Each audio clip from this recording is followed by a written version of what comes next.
Hi everyone, Jason Spengler, the SanteeSwapper, back with another unboxing. This one kind of took a little while. So I actually spoke to this guy, I think 2 years ago, about his collection, and for whatever reason at the time, he lived in Michigan. That was probably what the barrier was. We weren't able to kind of come to terms. I think I did make him an offer, but the shipping was going to be kind of cost prohibitive, and so it just kind of petered out. But recently, he reached back out to me. I think something was going on with his life situation where he really did need to sell these items, not so much for the money, but either he was downsizing or I believe might have had a health situation where he felt like he needed to settle up some business. So he did agree to ship them to me. And I have here two big boxes that I'm going to unbox for you. I don't know that there's anything spectacularly rare, from the 1920s or some kind of craziness, but this does kind of reinforce what I always try to do, which is to recycle scouting memorabilia. And in this way, give him someone who was willing to make him an offer on the items and purchase them and get them back into scouting. So stick around. I'm going to open up these two boxes and get this stuff back out. Okay, I got the items out of the first box, and this box was kind of interesting. There was actually quite a lot of T-shirts and other things in there, including a bunch of hats. Here's one that I would love to keep, but I just know it's not going to fit my head. I can kind of see these are sort of like one size fits all, but unfortunately, it's made in China, and I think they probably weren't counting on some American guy with a big head, so this just doesn't fit. But somebody's going to love to get that. There's some other hats here as well, a bunch from a camporee. Again, I said he was from Michigan. Detroit Area Council is where he was from. So a bunch of hats there. Now, let me show you this stack here. This is crazy. This is all, wait, there's more. Let's get it all in the same camera shot, so to speak. This is all t-shirts. Now, right now, some of you are just like, t-shirts? What are you doing? But believe it or not, I actually have a collection of t-shirts from my own local area that I do treasure. And what's kind of funny here is I actually end up in my own wardrobe when I see cool t-shirts in collections. I actually pull them out if they fit me, right?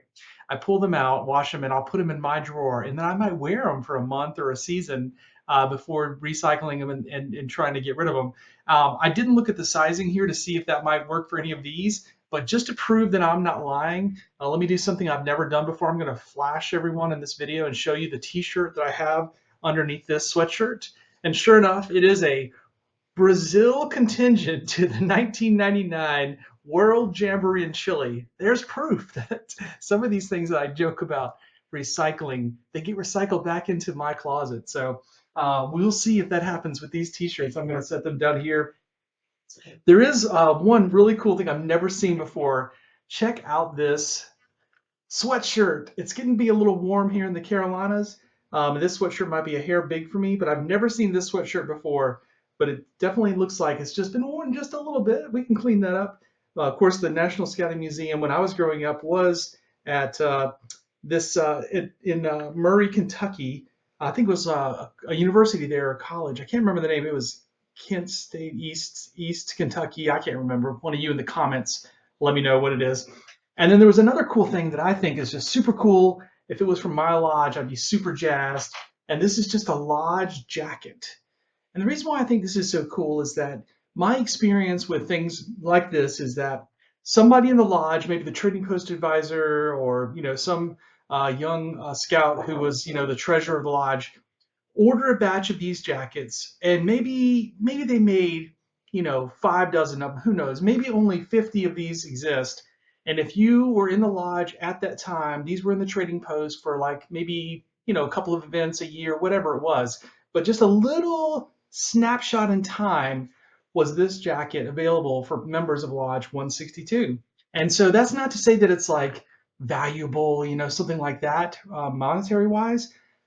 But if you were trying to find this jacket, you could search forever and never find this jacket. So I know if this was my home lodge and we made one of these little red jackets and was only, in a couple of fellowships was it available for sale and they all got gone and people put them up in their attic and their scout box, this would be something we would all be looking for. So I just think it's a cool item.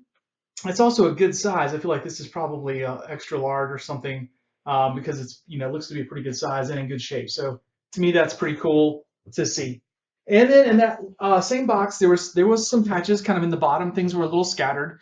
Again, I mentioned he was in Lodge 161, so I will not try to pronounce the name of this lodge. Here, I'll hold it up for you so you can see, and you'll see why I'm not trying to pronounce it. That's a lot of dashes there.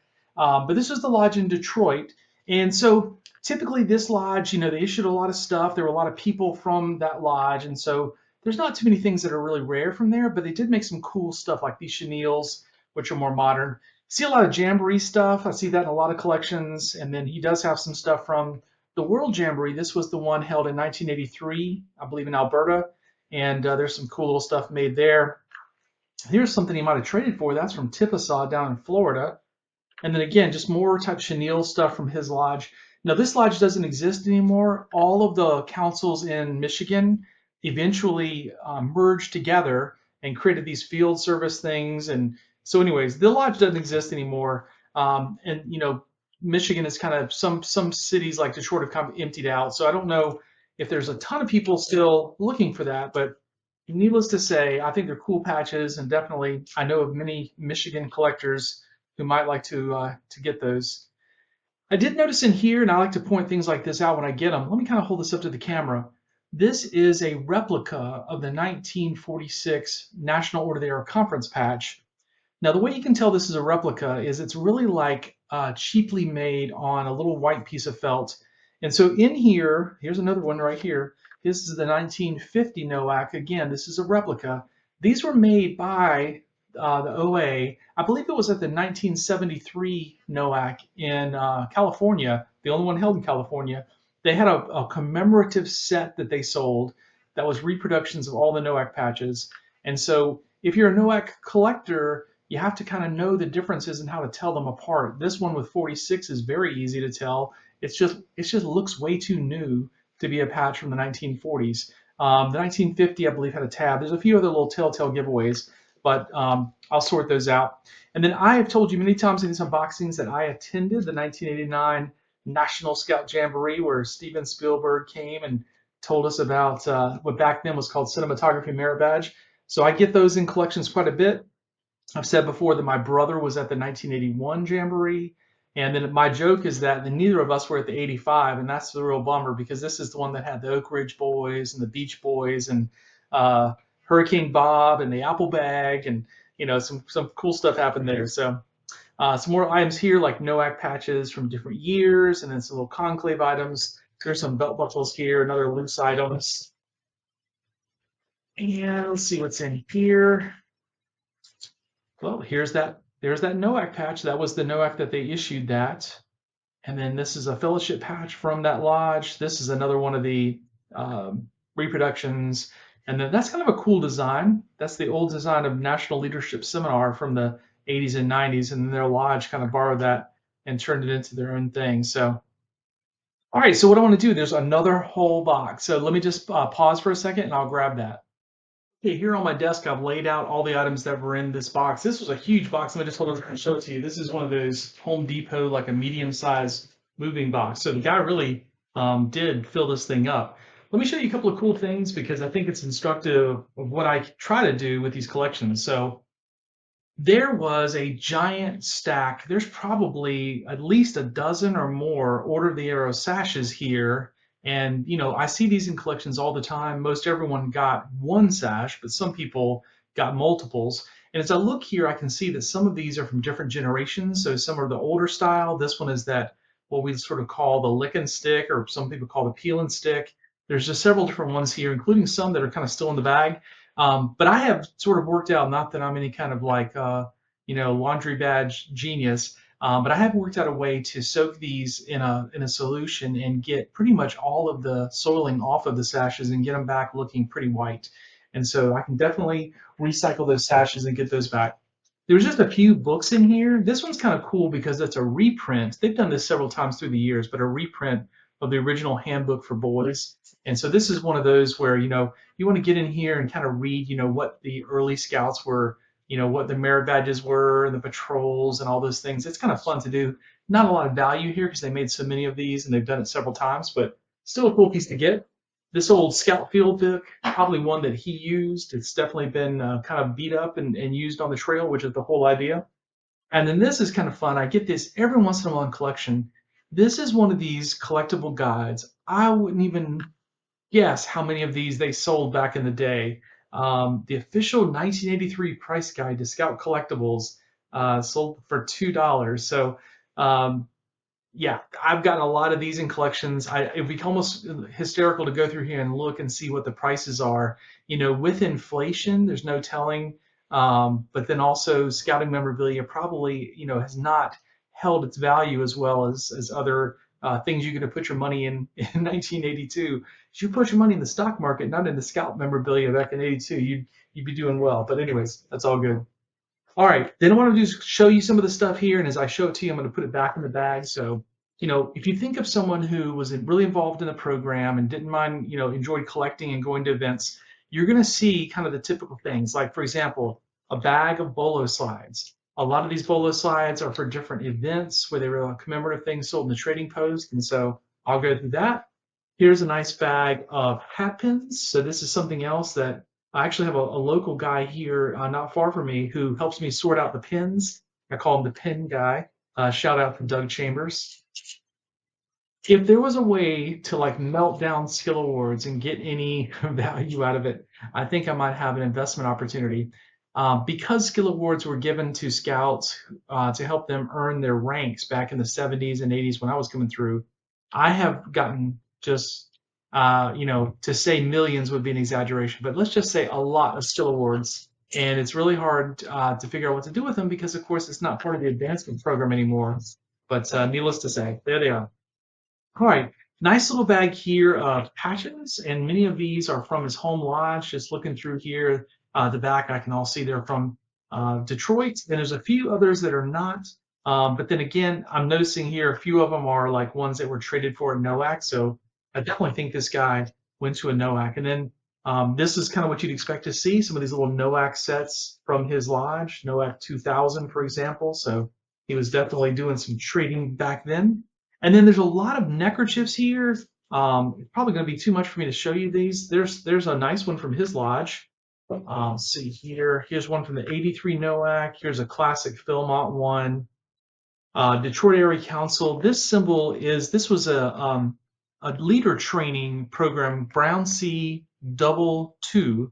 And so kind of the history of this is during the early 70s, there was a version of the Scout Handbook that really tried to appeal to urban scouts, which means maybe kids who couldn't do as much camping. And so literally like camping merit badge was no longer a required merit badge. That didn't last very long. That was probably part of the Scouts, the BSA's struggles with the cliff of the baby boom generation. Like all those kids that were born after the war, there's sort of like this demographic cliff that falls off in terms of birth rates. And so they were struggling. The Girl Scouts were struggling. The early 70s were kind of a turbulent time to figure out membership. And so the kind of backlash of that was Bill Hillcourt came in, wrote the new Scout Handbook, and there was this program to kind of go back and train leaders into kind of the original Brown Sea Island, kind of the original Baden Powell version of knots and ropes and lashings and all the good stuff that we love to do. So that's where that symbol comes from. Bicentennial Jamborees, going to be Ship Scout reservations, some Jamboree neckerchiefs as well. Try to find some interesting things for you. More pins. It's cool to see some year pins and other ones there. Some belt buckles. Haven't seen too many belt buckles in this collection. This one's from the '97 Jamboree, and this one's from the '98 NOAC. And then here's definitely '92 NOAC. So I was at the '92 NOAC. I just happened to have finished my run as a lodge chief, and at the '92 NOAC, I was the section chief of section SE5, which was South Carolina, a little bit of North Carolina, and Augusta, Georgia. And so when I went to that NOAC, I had a good time. It was a lot of fun. My buddies were with me that I'd grown up in Scouts. So it's neat to see that he was at the same event I was at. Of course, who knows? Maybe we traded patches. I don't know.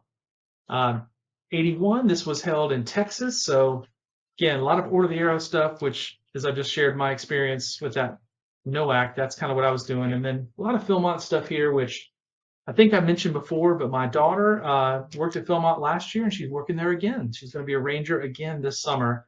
So we're all very excited about that, and she is as well. This is kind of funky. Let's hold this up because this is very different. Commissioner Huron, and the Mickey Mouse Club, and it's got DAC at the bottom, Detroit Area Council. So this is kind of a homemade, this could be a gift type item. I can see that it's been washed because there's a little bit of staining here from where the Mickey Mouse patch bled, but that's kind of cool. Again, NOAC here.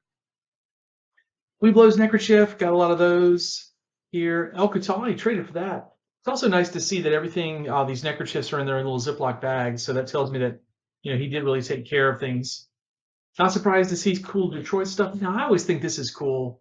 I'm not sure everybody thinks this is neat, but I think that like Philmont contingent pieces, especially when they have your home council name on them, are cool. So this one is a Philmont trip in '71 that the kids in Detroit took. So, and again, kind of an original design. Like that's not like a stock design. Somebody, drew that. It's got the Indian and Pedro riding on an airplane. That's pretty cool. I like that. More here, Wolverine Council, camp staff. Always love to get camp staff neckerchiefs. I've been on camp staff a bunch of years, and so I really appreciate how special those are when you get those. A lot of times, camp staff neckerchiefs, maybe you only get one or two, one to wear, one to keep, and you're kind of expected to wear those at flag retirement in the evening. So a lot of times, the ones I get will have a lot of wear and tear on them. Then here's that same patch that kind of goes along with that Scoutmaster training I mentioned a second ago, 98 NOAC. This is always kind of interesting. This is sometimes you see scout stuff that's kind of pink, and back in the day, this was 1973 Jamboree. So you can kind of imagine in '73 the scouts wearing a pink neckerchief would have been a little odd, but I call it kind of peacocking, where you're kind of show off, like the peacock does his feather thing.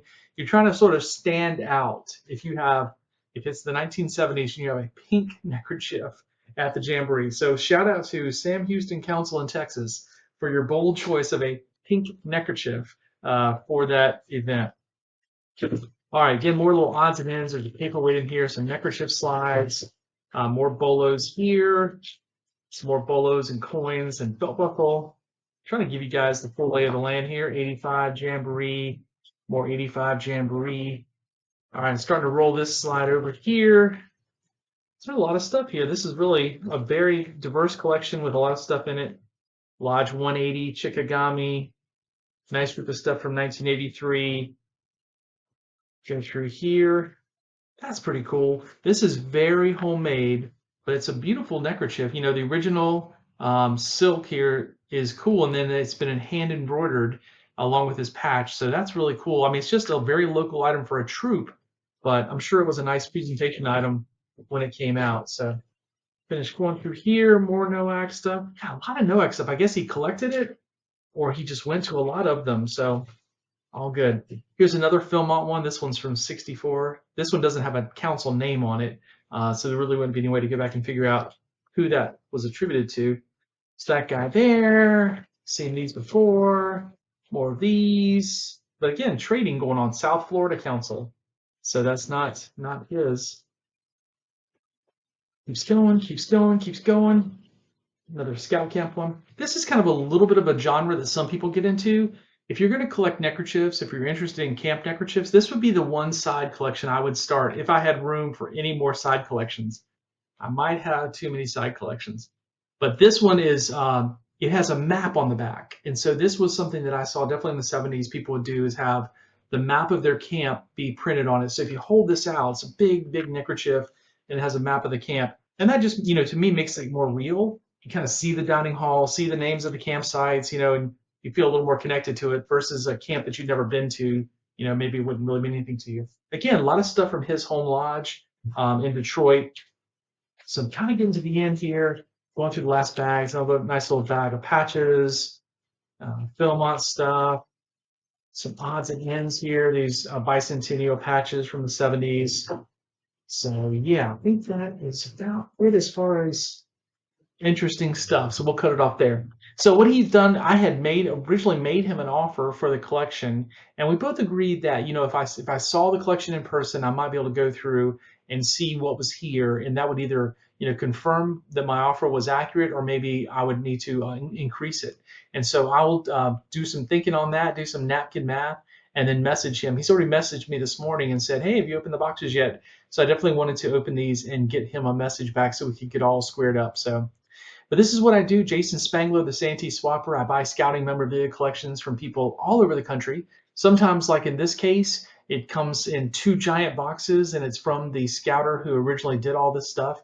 And for whatever reason in life, he needs to let this stuff go. And so that's great. Or it could be a estate situation where someone's passed away. I've recently bought some collections where, something was left to the nephew or the grandson, and they kept what they wanted to keep, but then there was just so much stuff that they didn't really have any reason to hold on to, so we worked out deals. But you probably already watched those unboxing videos, or maybe I've already recorded them and I haven't released that yet. You'll see. Got some good ones coming up.